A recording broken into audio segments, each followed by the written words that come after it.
السلام علیکم. میری آواز آ رہی تھی آپ لوگوں تک؟ جی ڈاکٹر عبداللہ جی آ رہی ہے آپ کی آواز.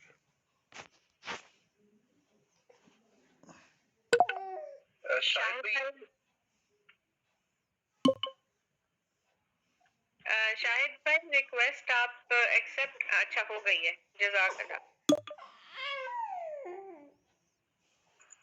جی جی شکریہ ڈاکٹر صاحب. آپ جی السلام علیکم ورحمۃ اللہ وبرکاتہ. وعلیکم السلام. جزاکم اللہ خیرا. جی آج کی جو آیات ہیں جیسے ہم نے کل کی آیات میں دیکھا تھا، ان میں اللہ تبارک و تعالیٰ نے اپنی توحید کا ذکر فرمایا تھا، اور 2 آیتوں کے اندر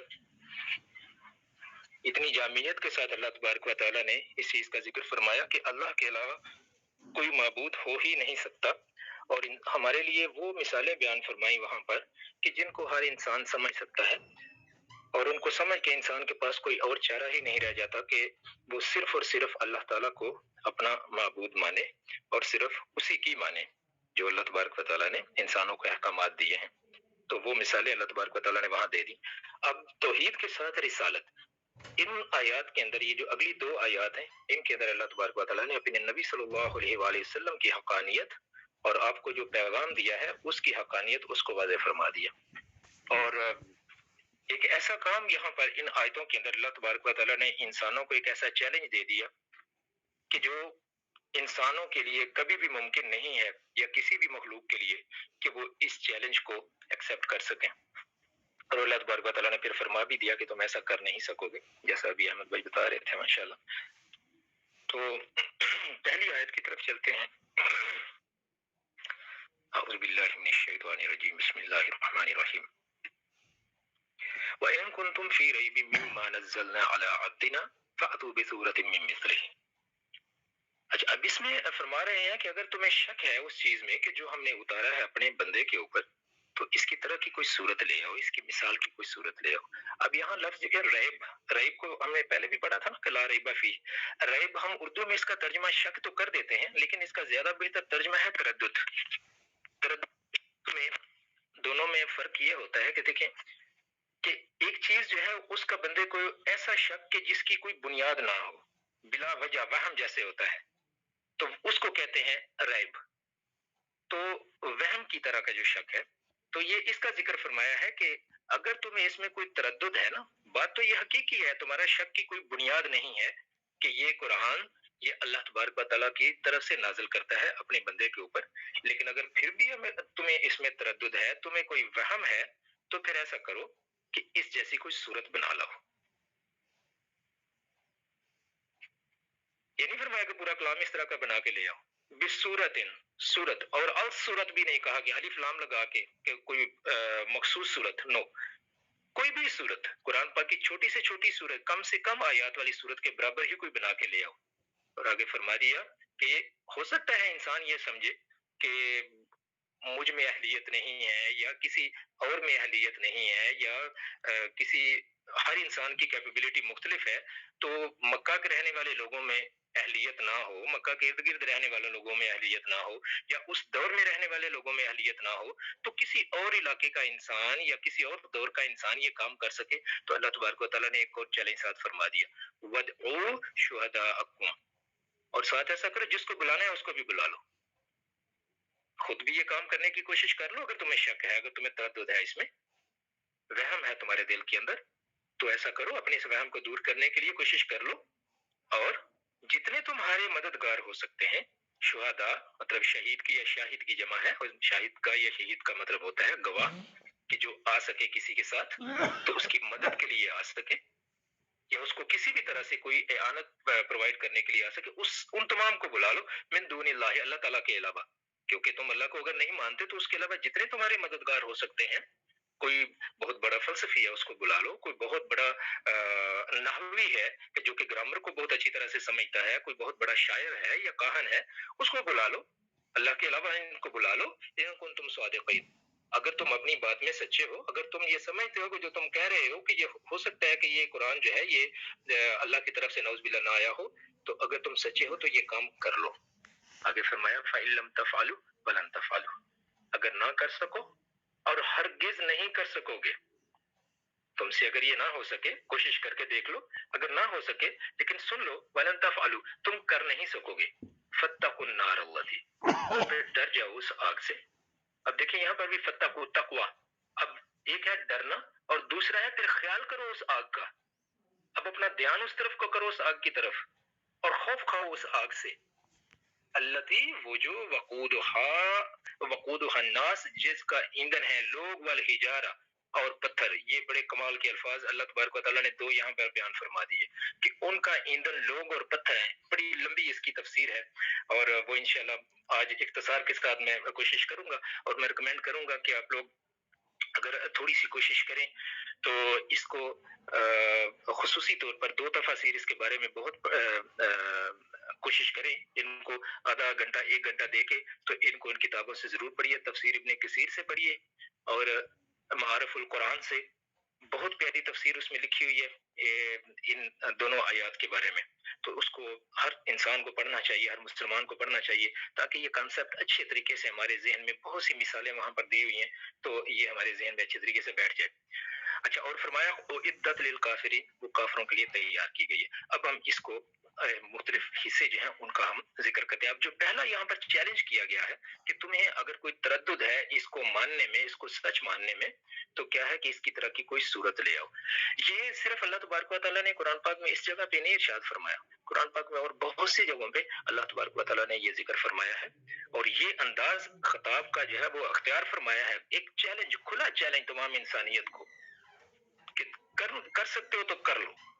سورہ قصص میں بھی فرمایا فَأْتُوا بِكِتَابٍ مِّنْ عِندِ اللَّهِ وَأَهْدَىٰ مِنْهُمَا أَتَّبِعْهُ إِن كُنتُمْ صَادِقِينَ, کہ اگر تم سچے ہو تو وہاں پر دو کتابوں کا ذکر فرما دیا, تورات اور قرآن کا. تو ان سے زیادہ ہدایت والی کوئی اور کتاب ہے تو میں بھی اس کی تابعداری کر لوں گا, تو کوئی اور ہو نہیں سکتی. اسی طرح سے ایک اور صورت میں فرمایا کہ اگر تمام جن اور انسان یہ بھی جمع ہو کر ایک دوسرے کی مدد کو آ جائے نا, اور یہ چاہیں کہ اس قرآن جیسا بنا لیں, تو اس کا کوئی امکان نہیں ہے, سارے کے سارے مل جائیں. سورہ ہود میں فرمایا کہ کیا یہ لوگ یوں کہتے ہیں کہ قرآن کو خود اس پیغمبر نے گھڑ لیا ہے. تم کہو کہ اگر تم سچے ہو تو ایسا کرو, سارے مل کر اور اللہ کے علاوہ جن کو تم بلا سکتے ہو ان کو بلا لو, اور اس جیسی 10 صورتیں ہی بنا لاؤ. وہاں 10 صورتوں کا ذکر فرمایا, اور یہاں پر فرمایا صرف ایک صورت ہی لے آؤ. اسی طرح سورہ یونس کے اندر فرمایا کہ یہ قرآن اللہ تعالیٰ کے سوا کسی اور کی طرف سے گڑھا ہوا نہیں, بلکہ یہ اگلی کتابوں کی تصدیق کرنے والا ہے اور تفسیر ہے جس کے اللہ کے کلام ہونے میں کوئی شک نہیں ہے, اور یہ رب العالمین کی طرف سے ہے. اور جس کو کیا یہ لوگ اسے خود ساختہ کہتے ہیں, یہ کہتے ہیں خود بنا لیا ہے. ان سے کہیے کہ اللہ کے سوا ہر شخص کو بلا کر اس قرآن کی سینکڑوں صورتوں میں سے ایک چھوٹی سی صورت جیسی بنا کر لے آؤ, تمہارا سچ ظاہر ہو جائے گا. تم ایسا کر ہی نہیں سکتے, ایسا ممکن ہی نہیں ہے کسی انسان کے لیے. تو اب دیکھیں یہ جو آیات میں نے ابھی جن کا ترجمہ معنی جو ہے وہ پڑھے ہیں, تو یہ مکہ میں نازل ہوئی. اس کے بعد مدینہ شریف میں بھی اس مضمون جو ہے اس کو دہرایا گیا اور مختلف مثالیں اللہ تبارک و تعالیٰ نے دیں. تو بات کا مقصد یہ ہے کہ یہ فرمایا گیا کہ تم اگر مل کر بھی سارے کے سارے کوشش کرو تو ایسا تم نہیں کر سکتے. یہ وہ قرآن پاک کا چیلنج ہے جو کبھی کوئی انسان, اگر کوئی لوگ لینا بھی چاہیں تو کبھی اس چیلنج پہ وہ پورے نہیں اتر سکتے. اب قرآن پاک کا جو بیان ہے, بیان اس طرح کا ہے کہ جو لوگ عربی زبان کو سمجھنے والے ہیں یا سائیکالوجی کو سمجھنے والے ہیں, چاہے وہ عرب نہ ہوں, انسانی نفسیات کو سمجھتے ہوں, ادب کو سمجھتے ہوں, یا پھر آج کا دور سائنس کا ہے, سائنس کو سمجھنے والے ہوں, اگر وہ قرآن پاک کو صحیح طریقے سے پڑھیں تو وہ لوگ اس کے علاوہ ان کے پاس کوئی چارہ ہی نہیں ہوتا کہ وہ یہ کہیں کہ یہ کسی انسان کا کلام نہیں ہے, یہ کلام انسانوں کی سوچ سے بہت اوپر ہے. تو بلا شبہ یہ اللہ تبارک و تعالیٰ کا کلام ہے. اچھا, اب مجھے ایک عبارت میں نے پڑھی تفسیر ابن کثیر میں, بہت خوبصورت انہوں نے اردو میں جو ترجمہ انہوں نے کیا ہے, تو اتنے پیارے الفاظ انہوں نے اس چیز کے بارے میں لکھے ہیں, تو میرا جی چاہا کہ میں اس کو ذرا آپ لوگوں کے سامنے پڑھ دوں. کہ فرماتے ہیں حافظ ابن کثیر علیہ رحمہ, فرماتے ہیں کہ پھر کلام کی ترتیب و تہذیب, الفاظ کی بندش, عبارت کی روانی, معانی کی نورانیت, مضمون کی پاکیزگی سنے پر سہاگا ہے. اس کی خبروں کی حلاوت, اس کے بیان کردہ واقعات کی سلاست مردہ دلوں کی زندگی ہے، اس کا اختصار کمال کا اعلیٰ نمونہ ہے اور اس کی تفصیل معجزے کی جان ہے۔ اس کا کسی چیز کو دہرانا قندِ مقرر کا مزہ دیتا ہے، جیسے بار بار بندہ کو میٹھا کھا رہا ہو، ایسا معلوم ہوتا ہے گویا سچے موتیوں کی بارش برس رہی ہے۔ بار بار پڑھو، دل نہ اکتائے، مزے لیتے جاؤ اور ہر وقت نیا مزہ پاؤ، مضامین سمجھتے جاؤ اور ختم نہ ہو۔ یہ قرآن پاک کا ہی خاصہ ہے، اس چاشنی کا ذائقہ، اس مٹھاس کا مزہ کوئی اس سے پوچھے جنہیں عقل و حواس، علم و فضل کا کچھ حصہ قدرت نے عطا فرمایا۔ اس کی تنظیر، دمکاوا، تعذیب اور پکڑ دکڑ کا بیان مضبوط پہاڑوں کو ہلا دے۔ انسانی دل کیا ہے؟ اس کے وعدے اور خوشخبریاں، نعمتوں اور رحمتوں کا بیان، دلوں کی پئی مردہ کلی کو کھلا دینے والا، شوق و تمنا کے دبے جذبات کو ابھار دینے والا، جنتوں اور راحتوں کے پیارے پیارے مناظر کو آنکھوں کے سامنے کر لانے والا۔ دل کھل جاتے ہیں، کان لگ جاتے ہیں اور آنکھیں کھل جاتی ہیں۔ کمال کر دیا انہوں نے ماشاءاللہ، اتنی خوبصورت الفاظ میں انہوں نے اس چیز کا ذکر فرمایا، اور پھر رغبت دیتے ہوئے دیکھیں اللہ تبارک و تعالیٰ کس طریقے سے لوگوں کو نیکی کی طرف جب رغبت دیتے ہیں اس قرآن کے اندر۔ اب یہ قرآن کے اعجاز ہیں، اس کو میں معرف القرآن میں بہت پیارے انداز میں انہوں نے بھی بہت پیارا لکھا ہے، حافظ ابن کثیر صاحب نے معرف القرآن میں مفتی شفیع صاحب نے بڑی تفصیل کے ساتھ اس کے 10 پوائنٹس دیے ہیں قرآن کے اعجاز کے۔ اور اصل بات یہ ہے کہ علماء اسلام نے پہلے وقتوں سے لے کر آج تک قرآن کے اعجاز کے اوپر پوری کتابیں لکھی ہیں کہ قرآن میں کیا ایسی چیز ہے کہ جس کی وجہ سے ہم یہ کہہ سکتے ہیں کہ یہ قرآن کسی انسان کا بنایا ہوا نہیں بلکہ یہ اللہ تبارک و تعالیٰ کا کلام ہے۔ ایک تو اللہ نے فرما دیا، دوسرا ہم کسی کو اگر یہ بتانا چاہتے ہیں کہ بھئی دیکھو اس میں یہ چیزیں جو کسی انسان کے پاس کی ہیں ہی نہیں، تو ان کا ذکر انہوں نے فرمایا۔ ان میں سے کچھ چیزیں حافظ ابن کثیر نے جو تفسیر ابن کثیر میں بیان فرمائی ہیں، اس میں کہتے ہیں کہ رغبت دینے کا انداز دیکھیں کہ اللہ تبارک و تعالیٰ رغبت کی اس طریقے سے اس قرآن کے اندر لوگوں کو نیکی دے رہے ہیں۔ فرماتا ہے کہ کوئی کیا جانے کہ اس کے نیک اعمال کے بدلے اس کی آنکھوں کی ٹھنڈک کا کیا کیا سامان چپ کے تیار کیا جا رہا ہے۔ یہ قرآن میں اللہ تبارک و تعالیٰ نے جو فرمایا اس کا ترجمہ میں آپ لوگوں کے سامنے پڑھ رہا ہوں، کیونکہ ٹائم آیات پڑھوں گا وقت کافی لگے گا۔ اسی طرح سے فرمایا کہ اس دائمی جنت میں ہر وہ چیز ہے جو دل کو بھائے اور آنکھوں میں کھب جائے۔ ڈراتے اور دمکاتے ہوئے فرمایا جب کسی کو ڈر سنانا ہے تو اس وقت قرآن میں اللہ تبارک و تعالیٰ فرماتا ہے کہ کیا تم اپنے دنسائے جانے یا آسمان سے پتھر برسائے جانے سے نہ ڈر ہو گئے ہو؟ کیا آسمانوں والا اس پر قادر نہیں؟ اسے محض دمکی ہی مت سمجھو بلکہ اس کی حقیقت عنقریب تم پر کھل جائے گی۔ اسی طرح سے زجر و توبیخ، ڈانٹ ڈپٹ کرتے ہوئے ارشاد فرمایا ایک ایک کو ہم نے اس کی بد کرداریوں میں پکڑ لیا۔ اور واضح و نصیحت کا بیان دیکھیں کس طریقے سے اللہ تبارک و تعالیٰ فرماتے ہیں اگر ہم نے کچھ سال انہیں فائدہ نہیں دیا تو کیا ہوا؟ آخر وعدے کی گھڑی آ پہنچی اور جاہ و جلال نے کوئی نفع نہ بخشا۔ غرض کوئی کہاں تک بیان کرے، جس مضمون کا ذکر کیا جائے اسے کمال تک پہنچا کر چھوڑا اور طرح طرح کی فصاحت و بلاغت، حلاوت و حکمت سے معمور کر دیا۔ احکام کے حکم اور روک ٹوک کو دیکھیے، ہر حکم اچھائی، بھلائی، نفع اور پاکیزگی کا جامع ہے، ہر ممانعت قباحت، رذالت اور خباثت کی قاطع ہے۔ تو ابن مسعود رضی اللہ تعالیٰ عنہ اور ان کے علاوہ اور اسلاف کا قول ہے کہ جب بھی قرآن میں یا ایھا الذین آمنوا آئے، یعنی جب اللہ یہ فرمانے لگے اے ایمان والو، تو کان لگا دو، کیونکہ اس وقت یا تو کسی اچھائی کا حکم ہوگا یا کسی برائی سے منع فرمایا جائے گا، کیونکہ اللہ تبارک و تعالیٰ نے خود فرمایا ہے کہ بلائیوں کا حکم دیتا ہے یہ قرآن، برائیوں سے روکتا ہے، پاکیزہ چیزیں حلال قرار دیتا ہے اور خبیث چیزیں یعنی جو گندی چیزیں ہیں ان کو حرام کرتا ہے۔ وہ بوجھل بیڑیاں جو پاؤں میں تھیں، وہ سخت توق جو گلوں میں تھے اتار پھینکتا ہے۔ قیامت کے بیان کی آیتیں ہیں کہ ہولناک منظر، جنت و دوزخ کا بیان، رحمتوں اور زحمتوں کا پورا وصف، اولیاء اللہ کے لیے طرح طرح کی نعمتیں، دشمنان اللہ کے لیے طرح طرح کے عذاب، کہیں بشارت ہے، کہیں ڈراوا ہے، کہیں نیکیوں کی طرف رغبت ہے، کہیں بدکاریوں سے ممانعت ہے، کہیں دنیا کی طرف سے زہد کرنے کی، کہیں آخرت کی طرف رغبت کرنے کی تعلیم ہے۔ یہی وہ آیتیں ہیں جو راہ راست دکھلاتی ہیں اور بہتر رہنمائی کرتی ہیں، اللہ تعالیٰ کی پسندیدہ شرعیت کی طرف جھکاتی ہیں اور دلوں کو جلا بخشتی ہیں اور شیطانی دروازوں کو بند کر دیتی ہیں اور برے اثرات کو زائل کر دیتی ہیں۔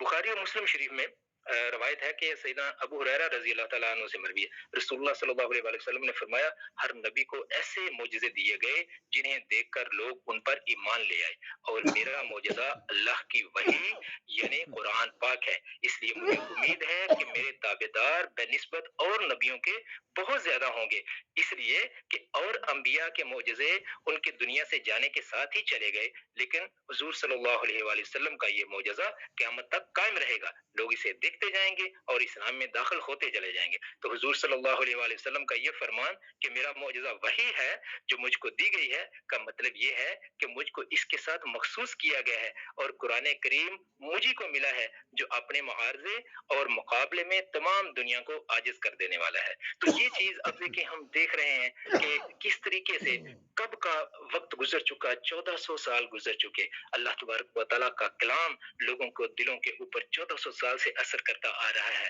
اب بھی اثر کر رہا ہے اور قیامت تک اثر کرتا رہے گا۔ تو اب ہم آتے ہیں اس چیز کی طرف، اس سے پہلے کہ ہم آیت کے اگلے حصے کی طرف جائیں، اعجاز قرآن جو مفتی شفیع صاحب نے اس میں معارف القرآن میں اس کو بیان فرمایا بڑے خوبصورت انداز میں، انہوں نے کہ قرآن پاک کو معجزہ کیوں کہا ہے، اعجاز مطلب جس میں معجزہ ہو، تو قرآن کو معجزہ کیوں فرمایا گیا ہے، جیسے یہ حدیث بھی ہم نے پڑھی۔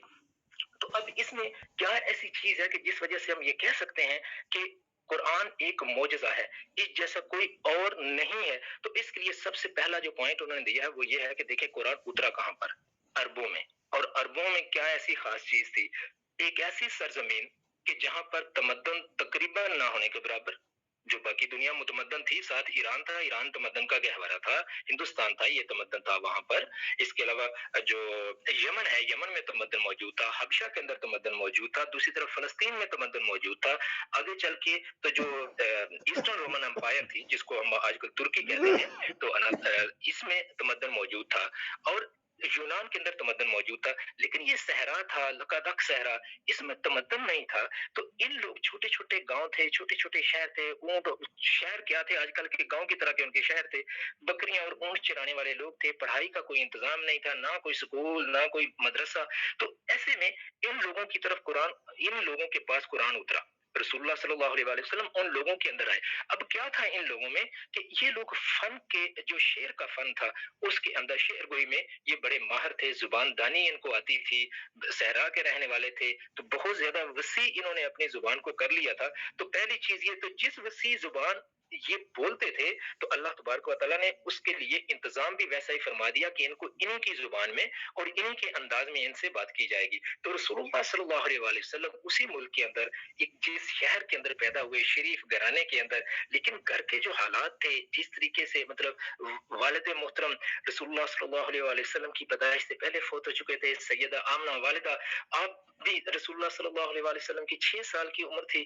جس وقت وہ وفات پا گئی، دادا 8 سال کی عمر میں فوت ہو گئے، چچا نے کفالت کی، تو جوانی تک وہ بھی رہے، مطلب جب نبوت کا آپ نے اعلان فرمایا اس وقت تک وہ رہے۔ تو جو اس طرح کے جو سارے حالات تھے، لیکن ایک چیز تھی کہ رسول اللہ صلی اللہ علیہ وآلہ وسلم اس قوم کے اندر اپنی خصائل کی وجہ سے، اپنی پیاری عادتوں کی وجہ سے ان لوگوں کے اندر صادق اور امین مشہور تھے۔ تو اللہ تبارک و تعالیٰ نے اپنے نبی کو تیار کیا اس چیز کے لیے کہ جب یہ بات کریں تو کوئی بندہ اعتراض کرنے والا نہ ہو، لیکن کہیں سے پڑھا نہیں یا کسی مدرسے میں نہیں گئے، شعر و شاعری کا لوگوں کو شغف تھا، آپ نے کبھی شعر و شاعری بھی نہیں کی، تو یہ چیزیں جو ہے ایک تو ذکر انہوں نے کر دیا، وقت اتنا نہیں ہے تو اس لیے اب یہ کوشش کریں کہ یہ خود کر لیں، میں انشاءاللہ ان کے اسکرین شاٹ جو ہیں وہ میں کوشش کروں گا کہ انشاءاللہ وہ ہم لگا دیں، تو تاکہ آپ لوگوں کو اگر اس طرح سے نہ پڑھ سکے، میں نے ان کو انڈر لائن بھی کیا ہوا ہے تمام چیزوں کو، تو آپ اس کو پھر اچھے طریقے سے پڑھ سکتے ہیں۔ تو ایک تو اعجاز یہ ہو گیا کہ رسول اللہ صلی اللہ علیہ وآلہ وسلم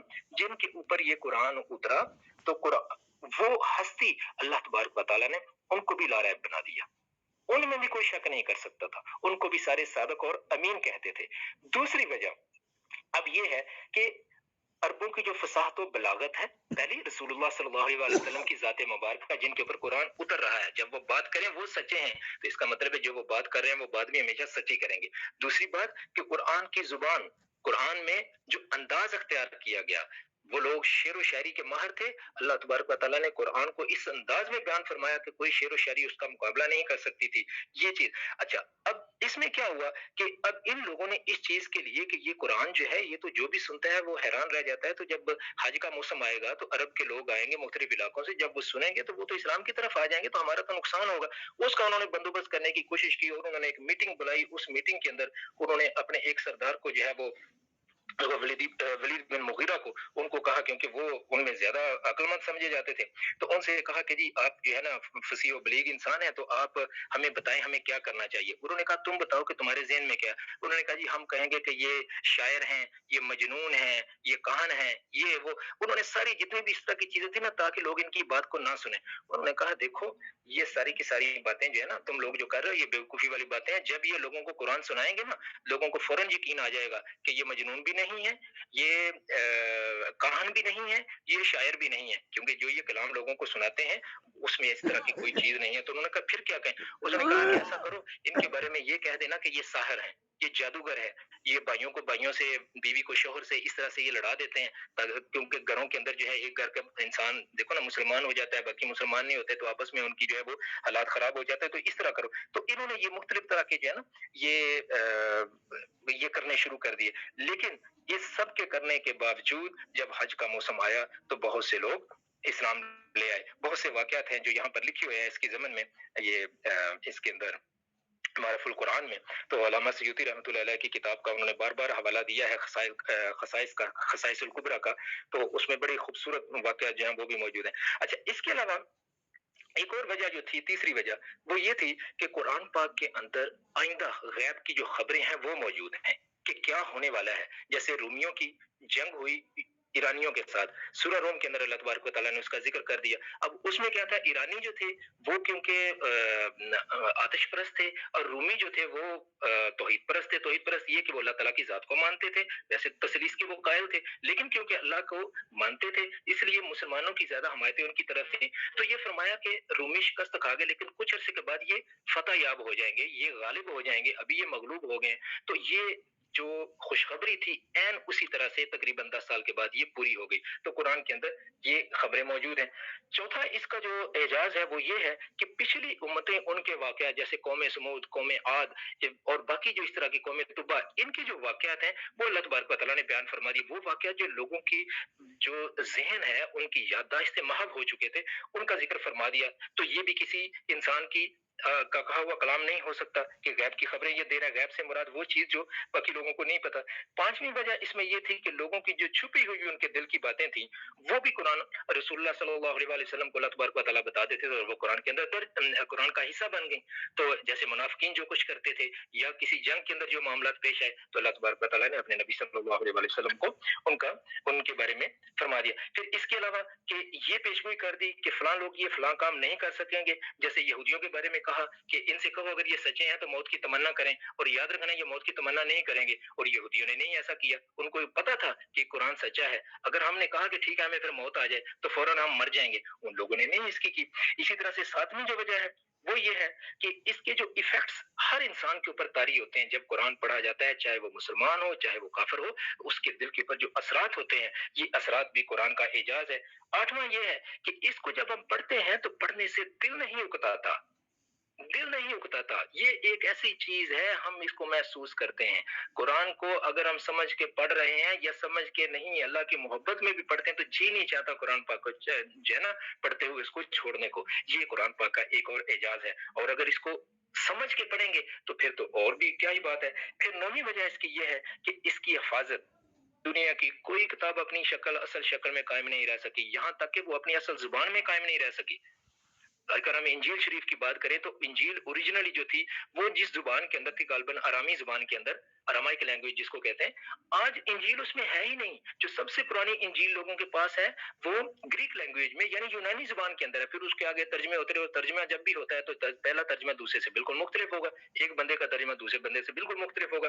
تو یہ چیزیں جو ہیں، لیکن قرآن میں ایسا نہیں. قرآن اپنی اصل شکل میں بھی موجود ہے، ایگزیکٹ وہی آیات ہیں، وہی زبان ہے، اور یہ ہمیشہ قیامت تک اسی طرح موجود رہے گا انشاءاللہ. اور پھر 10ویں وجہ یہ ہے کہ اس کا احاطہ جو ہے اس کے علوم اور معارف جو اللہ تبارک و تعالیٰ نے اس میں بیان فرما دیے ہیں، اور ہر طرح کے اللہ تبارک و تعالیٰ فرماتا ہے کہ میں نے ہر چیز کی مثال اس قرآن کے اندر دے دی ہے. ایسی کوئی دنیا کے اندر کتاب نہیں ہے جو اس طرح سے تمام مضامین کا احاطہ کرتی ہو جیسے کہ قرآن کرتا ہے. اچھا، اب ہم آتے ہیں اس چیز کو دیکھنے کے بعد، اب ہم آتے ہیں اس آیت کے جو دوسری آیت ہے اس کی طرف. اللہ نے فرمایا کہ اگر تم ایسا نہ کر سکو تو اس آگ سے ڈرو جس کا ایندھن لوگ اور پتھر ہیں. اب لوگ اور پتھر ایندھن کیسے ہو سکتے ہیں؟ بڑی ایزی چیز ہے، آج کل تو اس کو سمجھنا. دیکھیں، آگ جب ہم جلاتے ہیں کس چیز سے جلاتے ہیں؟ ایک ہوتا ہے فیول اور دوسرا ہوتا ہے آکسیڈنٹ. آکسیڈنٹ کے لیے ہم ایئر کو استعمال کرتے ہیں یا آکسیجن کو استعمال کرتے ہیں تو آگ جلتی ہے. اب جو فیول ہم استعمال کرتے ہیں اسے ہم کہتے ہیں یہ نامیاتی مادہ ہے، مطلب آرگینک مٹیریل ہے، جیسے کہ لکڑی ہے، گیس ہے، پیٹرول ہے، ڈیزل ہے، اس طرح کی کوئی بھی چیز ہو. انسان کا سارا جسم بھی یہ آرگینک میٹر ہے، سیلز ہیں سارے کے سارے. تو اس کو جلائیں گے تو یہ بھی ایک انرجی کا سورس بن جائے گا. جیسے ہم پودوں کو جلاتے ہیں نا تو اس سے آگ پیدا ہوتی ہے. تو اللہ نے فرما دیا کہ یہ لوگ جو ہیں یہ بھی ایندھن ہوں گے. اس کا پہلے ہی آگ اللہ تعالیٰ نے بڑکائی ہوئی ہے، اس آگ کے اندر مزید ایندھن ڈالا جائے گا تو وہ آگ اور زیادہ بڑکے گی. اس لیے فرمایا کہ اس کا ایندھن یہ لوگ ہوں گے. والحجارہ، اب یہاں پر معاملہ جو ہے نا یہ بڑی ایک کمال چیز ہے، اللہ تبارک و تعالیٰ نے یہاں بیان فرما دی کہ پتھر بھی اس کا ایندھن ہوں گے. اب اس کی دو توجیحات کی گئی ہیں. ایک توجیہ اس کی یہ کی گئی ہے، ایک تفسیر اس کی یہ کی گئی ہے کہ جو پتھروں کے بت بناتے ہیں کفار، ان پتھروں کو بھی، ان بتوں کو بھی اس میں ڈال دیا جائے گا. ایک دوسری جو ہے یہ تفسیر میں جو آج بڑی حیرت ہوئی جب میں نے پڑھا کہ یہ ایسے بائی چانس ایک دن میرے ذہن میں یہ چیز آئی کہ ہجارہ، کیونکہ میں کیمسٹری کا اسٹوڈنٹ ہوں تو کیمسٹری میں ہم دیکھتے ہیں بہت سے ایسے فیولز ہیں جو کہ راکس کی شکل میں ہوتے ہیں، اور اکثر لوگ آپ میں سے بھی واقف ہوں گے، کوئلہ جو ہے وہ بھی پتھر کی شکل میں ہی ہوتا ہے، یہ جو کانوں سے نکالا جاتا ہے.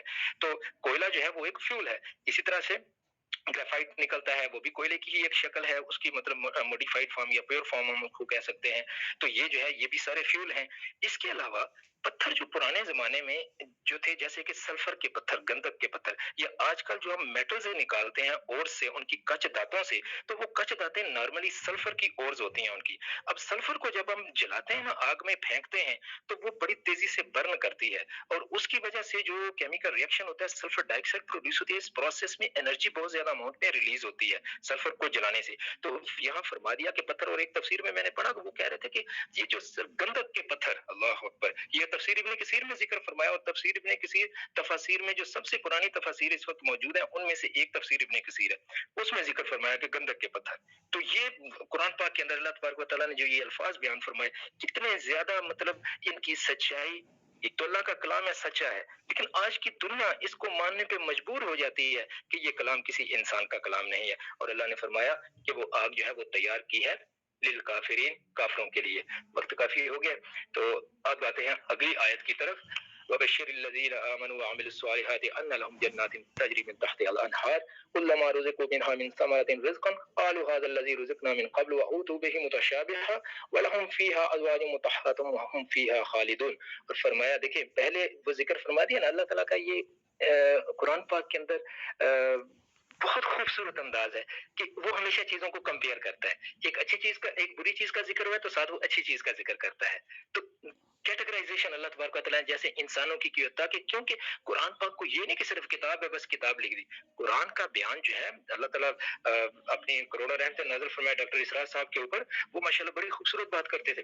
وہ فرمایا کرتے تھے کہ قرآن کا بیان جو ہے نا وہ ایسا ہے جیسے مقررانہ، کہ جیسے تقریر کی جاتی ہے، اور تقریر میں بار بار ریپیٹیشن ہوتی ہے، کیونکہ تقریر کا مقصد ہوتا ہے دوسروں کو تک بات کو پہنچا دینا.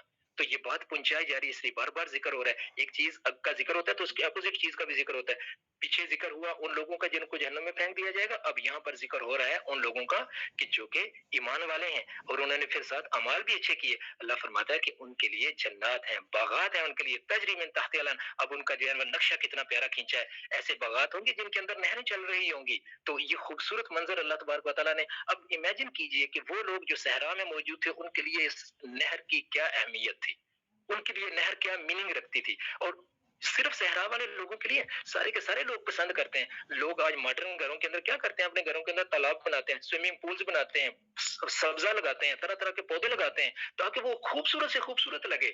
تو اللہ تبارک و تعالیٰ نے اتنے سادے انداز میں اتنی خوبصورت تصویر کشی کر دی اس جنت کی. فرماتا ہے کہ اس جنت کے اندر اس کے جو باغات ہیں ان میں سے نہریں چل رہی ہیں. اور پھر کیا ہے، بہت کمال کی آیت ہے، حصہ ہے یہ، کلما رزقوا منها من ثمرۃ رزقا قالوا هذا الذي رزقنا من قبل واتوا به متشابها۔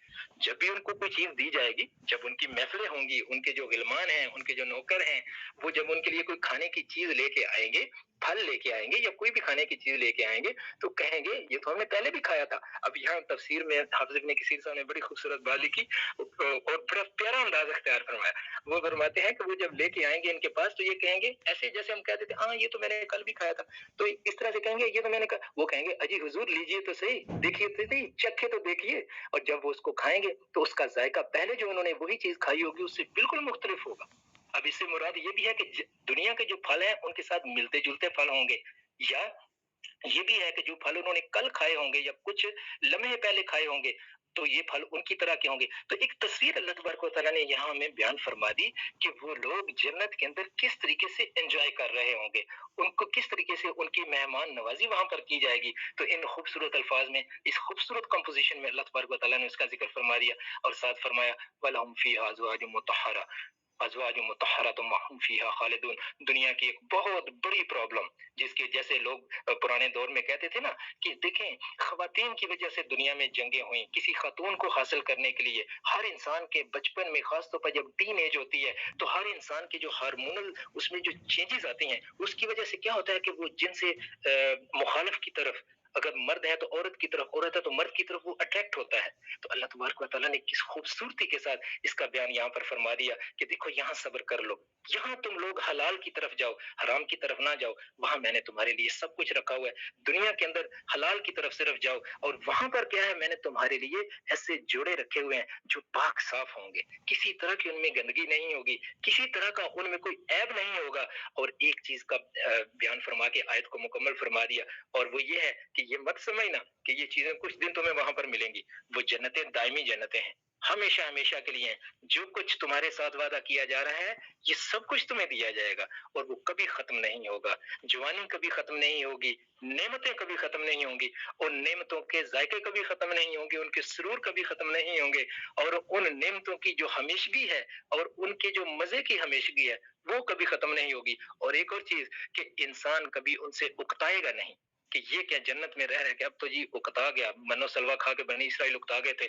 جنت میں ایسا نہیں، یہ سینسز ہی نہیں ہوں گی وہاں پر، وہاں صرف اور صرف سرور اور اللہ تعالیٰ کی خوشنودی اور اللہ تعالیٰ کی طرف سے سلامتی ہوگی تمام انسانوں کے اوپر۔ تو اللہ تبارک و تعالیٰ سے دعا ہے اللہ تبارک و تعالیٰ ہم سب کے مقدر میں بھی وہ جنتیں کرے، اپنی خوشنودی کے ساتھ، اپنی رضامندی کے ساتھ، اپنے نبی صلی اللہ علیہ وآلہ وسلم کی تابعداری کی اور اطاعت کی ہمیں توفیق عطا فرمائے، اور ہماری زندگیوں کو ایسا بنا دے کہ جو زندگیاں اس سے پسند ہیں، جو زندگی اس نے اپنے نبی صلی اللہ علیہ وآلہ وسلم کے لیے پسند فرمائی، ہمیں اس کی اتباع کی اور اس کی پیروی کی توفیق عطا فرمائے، اور ہم سب کو قرآن پاک کو صحیح طریقے سے پڑھنے، سمجھنے اور اس پہ عمل کرنے کی توفیق عطا فرمائے۔ جزاکم اللہ خیرا۔ السلام علیکم ورحمۃ اللہ وبرکاتہ۔